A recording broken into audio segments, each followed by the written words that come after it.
Over the past 3 episodes, now 4 episodes, we have been discussing beliefs and values, and it has gotten really deep and triggering a lot of really great conversation, but a lot of questions that I keep having about how does someone set their beliefs and values? How do they reset their beliefs and values if they're finding out that the ones they currently have aren't working for them? And we've talked about this in a variety of circumstances, starting with what do we do when someone, or what does someone do when they decide they want to sow their wild oats, to now we're at what I'm going to ask this time is, so what does someone do if they decide I'm not happy and I need to change my beliefs and values for the better? How can I consciously replace what's most important to me and make it something better?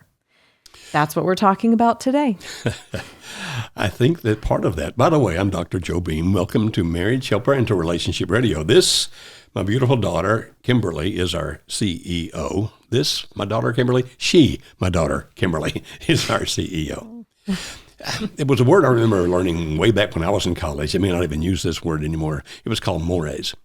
And it had to do with the fact that you, in a particular culture, would learn a particular belief and value system. And so they would talk about if you grew up in a criminal environment, and I think they cited the old mafia from the 30s and 40s in America, then the belief and value system, because of the fact that your dad was in the mafia and your mom was, all for that, and then your grandfather was in the mafia, et cetera. And so the people that were most important to you were in that particular mores, lifestyle, system of beliefs and values, that then the beliefs and values you determined were from them. Okay. And so if they said, well, it's just business, it's not personal, but we need to kill that guy, then you would go kill that guy, which meant that your value system allowed you to do that because it's just business.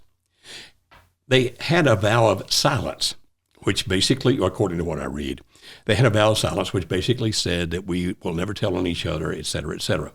Well, eventually, people begin to violate that vow. Mm-hmm. Eventually, they begin to testify against other people in the mafia. Now, there's probably a lot of reasons for that, some of which is very selfish, like I get less jail time or I get witness protection. But at least some of that, I would think, would be driven by saying something in this belief and value system doesn't work.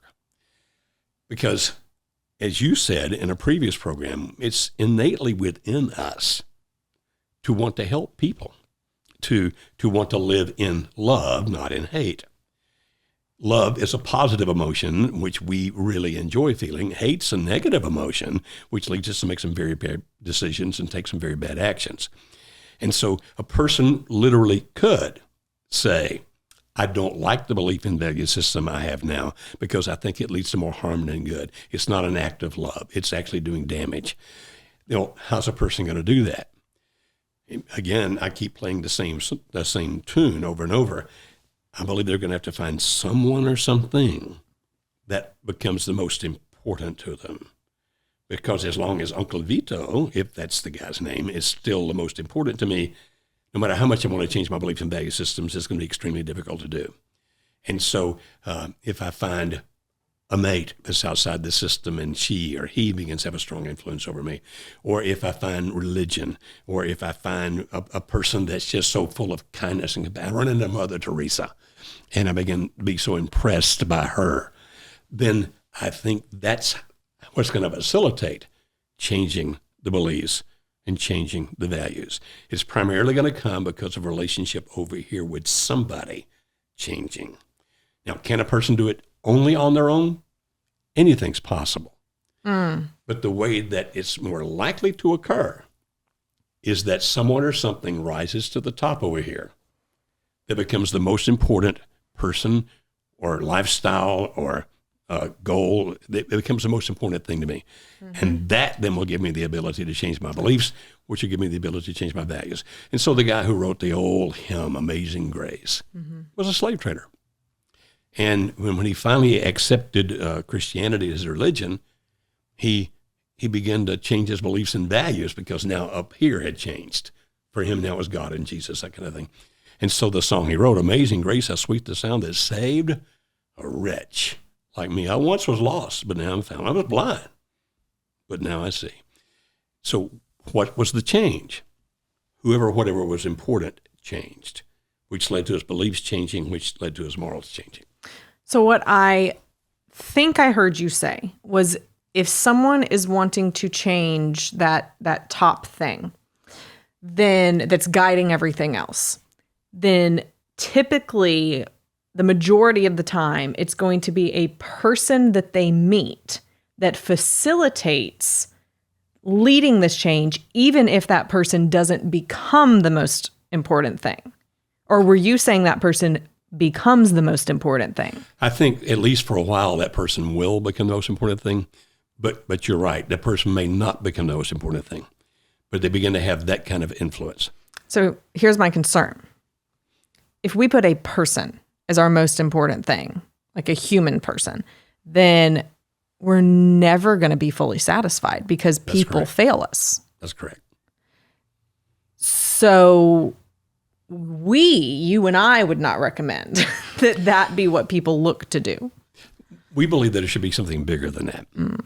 But as part of the process, it makes all the sense in the world. We're that this good person, and we're defined good in the sense of loving, caring, doing what's best for others, not just for me, that person becomes an extremely strong influence. And for a while, he or she may be the most important person. Okay. But as you said, all people are flawed. We've said it in the previous episodes, because no belief system is perfect. It always has inconsistencies and gaps. No moral system is perfect. It never can be lived up to 100%. Right. And in the same sense, this person is never going to be perfect either, unless it is deity. Right. Okay. And so we would perceive deity, at least the deity we follow, God and his son Jesus, we would see that as perfection. Whereas in pagan religions, back, like the Greeks and the Romans, their gods were all flawed. Yeah. Okay, and they didn't see that as perfect. And again, as we say all the time, you don't have to embrace our religion. We're happy to teach you about it if you want to know, but we're talking here as social scientists. And so if you don't want that to be a religion, then ultimately what has to become most important for a good, fulfilling life is love. Not love in the selfish sense of, I feel this gooey thing today, but love in the sense of, I'm going to do what's best for humanity, which means that often it's also best for me. But sometimes it's not necessarily best for me. In the past, I have read a lot about medals of honor. I think people call them congressional medals of honor.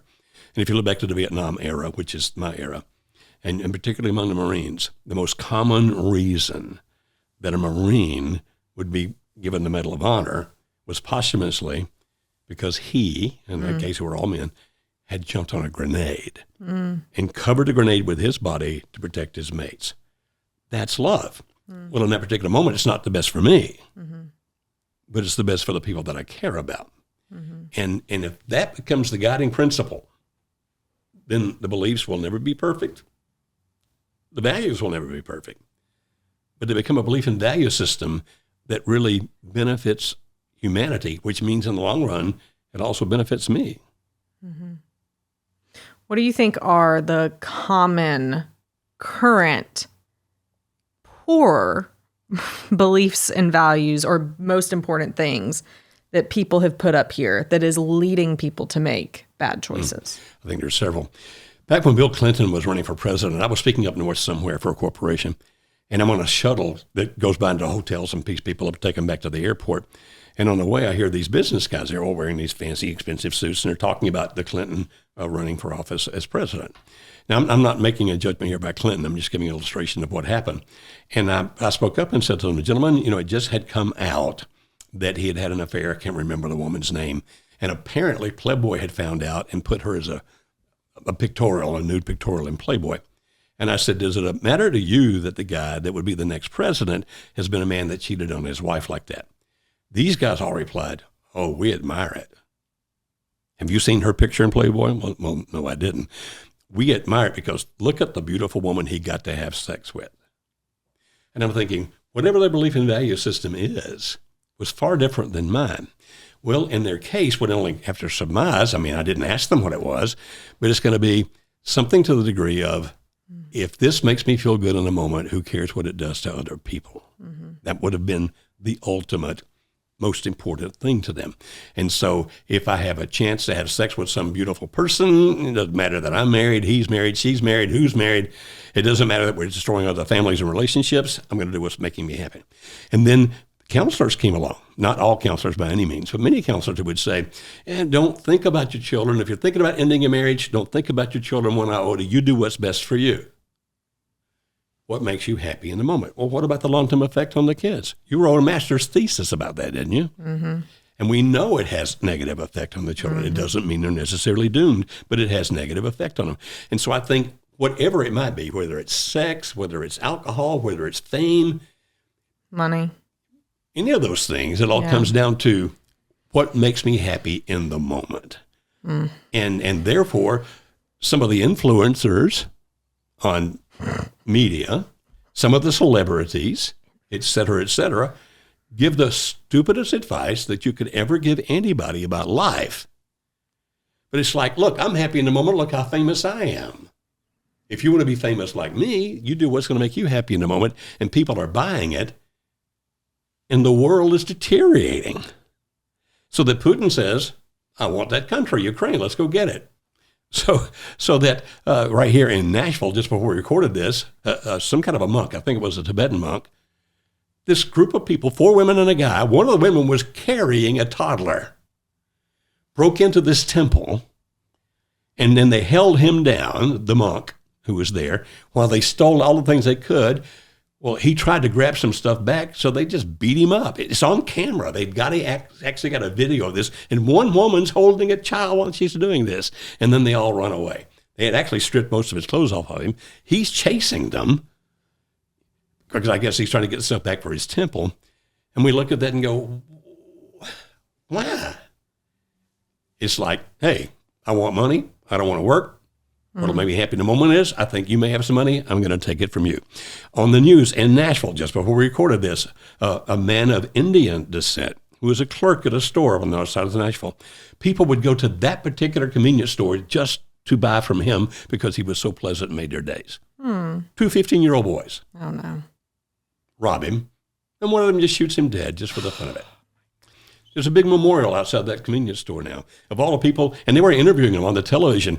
I had drove past that store, and I'd go an extra 2 miles just because I wanted to see this guy every day. He made my world like that. And some punk shot him dead. Why? See what it feels like. Made me happy in the moment. Maybe it builds my street cred. Maybe it gives me a sense of power, whatever.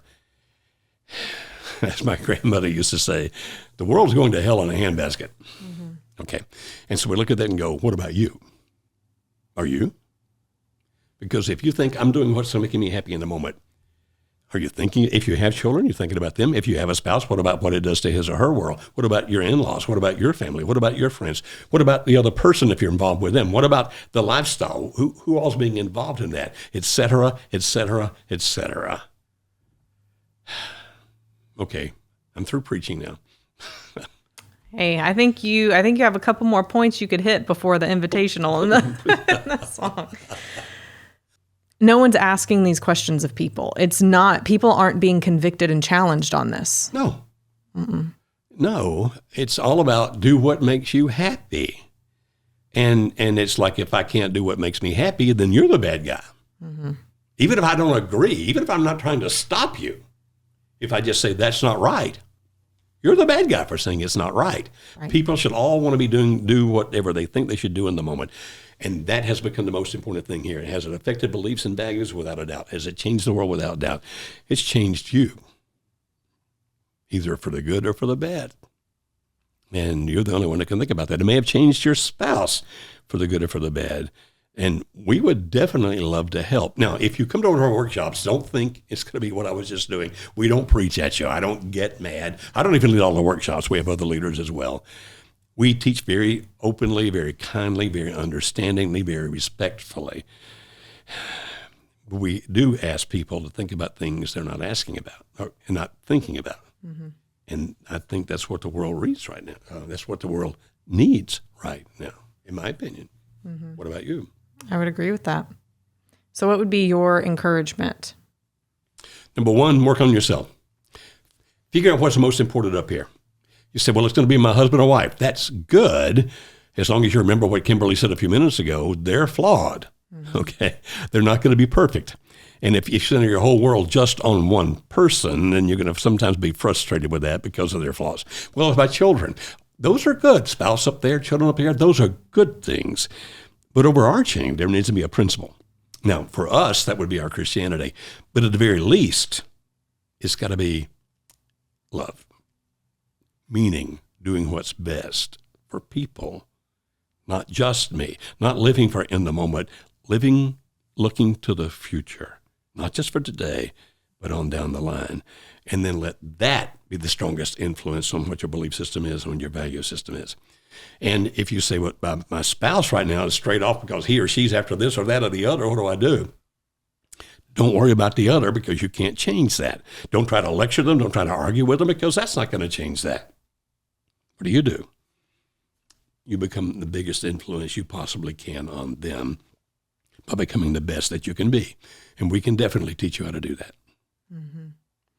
And we would love to see you and your spouse in one of our upcoming 3-day workshops that we have. As Joe said, we talk about principles that help lead someone to make a better decision of who or what is most important to them, and acting in ways and doing the things that are going to show love, not only to themselves, but also to the other people in their lives, their kids, their spouse, family members, all of the things.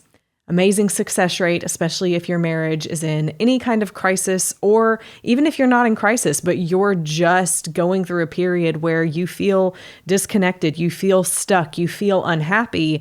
Our workshop can help. And you can find out more at marriagehelper.com/workshop. We're so happy that you've been with us on this episode of Relationship Radio. And Kimberly, are we still going to talk about this on the next episode, or are we going to move on finally? I think it's time to move on. It's time to move to another topic, and we hope and pray it'll be of great interest and of help to you. And so we'll see you on the next episode of Relationship Radio.